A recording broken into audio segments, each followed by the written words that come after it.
to actually make a stucco or a plaster on top of just the meat exposed surface. The purpose of this is to reduce the contribution that rancidity makes to the flavor of the prosciutto. It's not spoiled, it's not rotten, it's just fat that has been oxidized and exposed to light, which makes it bitter.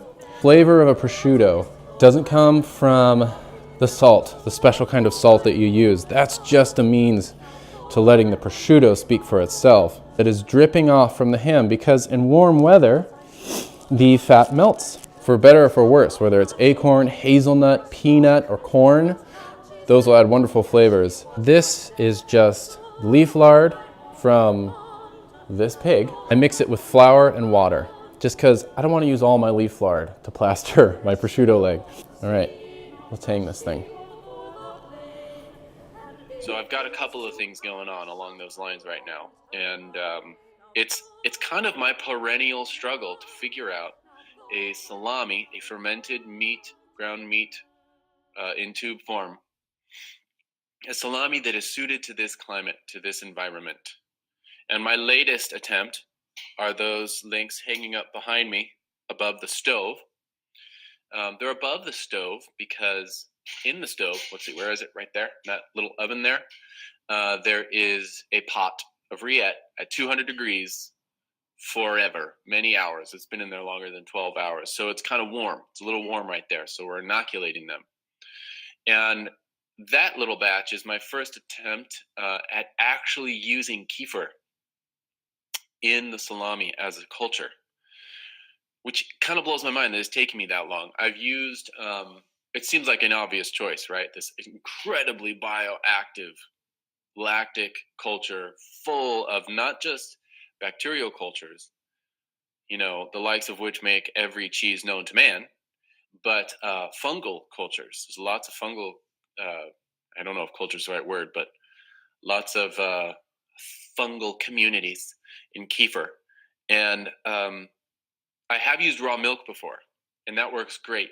What it does, as you might imagine, is it produces that lactic bacteria initial boost, which creates lots of acid, which makes it real safe. And it's basically like adding a bacterial culture that you would buy, you know, mail order to your salami. So I'm really interested to see how that goes. It's a test batch. And for me, what a test batch of salami means is that it is not going to be ensconced safely in a temperature and humidity controlled environment. I'm testing out the environment of the shop, which means I'm inevitably testing out this time of year as a salami curing time. And usually this is a good time. Late spring. Are we late spring? We're somewhere. We're in the warmest time of spring right now. So the shop is hovering around 60 and maybe, you know, higher upper 50 degrees Fahrenheit. And the humidity is staying pretty consistently above 70%. And that's usually good. And the trick about making a salami that's endemic to this area is that it's got to hold. It's got to hold. But here's the thing. This is why the kefir inoculated cultured salami hanging behind me above the stove is interesting, because even if you have consistent humidity, perfect, the fermentation is necessary to avoid the case hardening.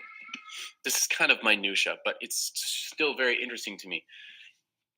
There's several hurdles to making a good salami, but it's not just the consistent humidity. Even if you have consistent humidity, high humidity for aged salami, if the ferment isn't right, you'll still get case hardening. It still won't dry properly. Isn't that interesting? That's been my experience. So you need that initial infestation, in the positive sense of the word. That's always a pejorative word, isn't it? Of the beneficial bacteria in the salami. You need that to get going at the beginning. And then that, coupled with high humidity, will prevent case hardening. Case hardening is that deplorable condition whereby the outer ring of the salami or any cured meat will dry first, thereby sealing the moisture within the middle of the salami. And so it basically never dries in the middle. And it's an indication of two things. It could be your humidity isn't high enough consistently enough, but also the ferment didn't happen properly. It dries more evenly. The meat becomes a more homogeneous, dryable mass when it is fermented because the proteins are broken down by the bacteria, making it it just dries better, more diffusive of its available water, precipitating, drying. Um, so I'm hoping that the variable humidity that we experience here in the Pacific Northwest, which is why salami tends to be so hard, will be uh, slightly counteracted by the very robust fermentation I'm sure to get in those salamis hanging just above my head. Because kefir is incredibly alive. And I pulled this kefir from the cupboard. You know, you put the kefir grains and raw milk in the cupboard, not in your fridge. So it's warm. And as Lauren was straining it, I grabbed about a pint and I used about 3/4 of it and drank the last quarter. So it was warm kefir, just incredibly alive, and put it in about 7 pounds of salami up there. So I'm hoping to get a really robust ferment.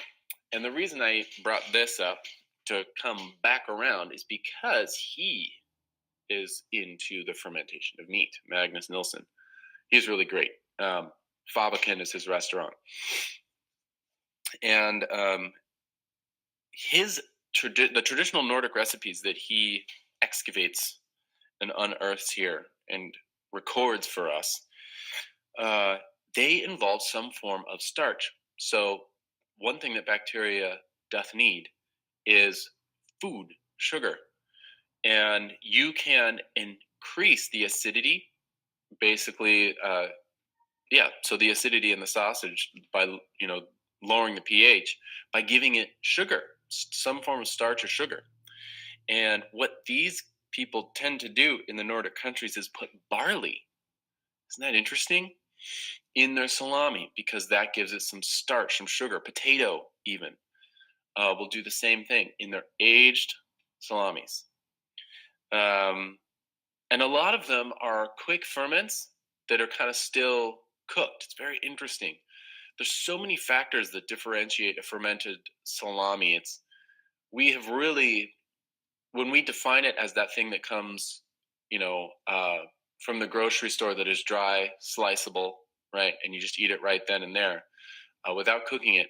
That is one way. That is the Italian way. But there are so many ways. Like a lot of these Nordic fermented sausages, it's basically how you preserve the sausage without refrigeration. And so there is a ferment step, but then maybe you cook them, you bake them, and they're not, instead of hanging out for 8 weeks or 12 or 16, they're just a week or so. And you pull them down as needed, and they're still kind of moist, but they've got that tang, that sourliness from the ferment, and you roast them.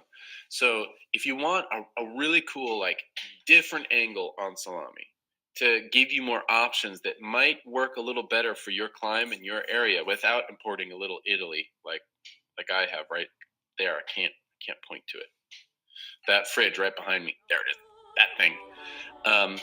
This will give you some more options, some more permutations